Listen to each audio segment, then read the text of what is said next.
কি হইছে চিল্লা বললা আরিস কেন? আলহামদুলিল্লাহ বড় একটা মাছ পাইছি। এইটা আমার পুকুরে যাই দিয়ে আসি, সে খাবে আনে আর আমার জন্য দৌড়বে আনে। এত বড় মাছটা দেখলি ফুফু অনেক খুশি হবে আনে আর আমার জন্য অনেক দোয়া করবে আনে। যাই তাজা থাকতে মাছটাই দিয়ে আসি। ও ফুফু, ফুফু, ও ফুফু, আরে ফুফু তাড়াতাড়ি দরজা খোলো, তুমি দেখলে অনেক খুশি হয়ে যাবা।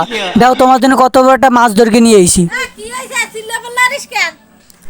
তোমরা তো অনেকদিন মাছ খাও না, তোমাকে জন্য পুকুর দিয়ে বড় একটা মাছ ধরে নিয়ে এসি। নাও তোমাকে 5-6 দিন হবে এনে নাও, আর আমার জন্য ধরবা, আমি যেন আরো মাছ দিতে পারি। কি দিছিস এ কোন বাবা কি খাবো কি এটা ফুটি মে তোরটা তুই লইয়া যা বাবা আমার খাবা না? না এত বড় একটা মাছ আনলাম, কত দূর কষ্ট হয়ে 3-4 বেলায় গো, ওই তো আর দাম হয়ে গেছে, খাইলো না, আমি খাই যাই।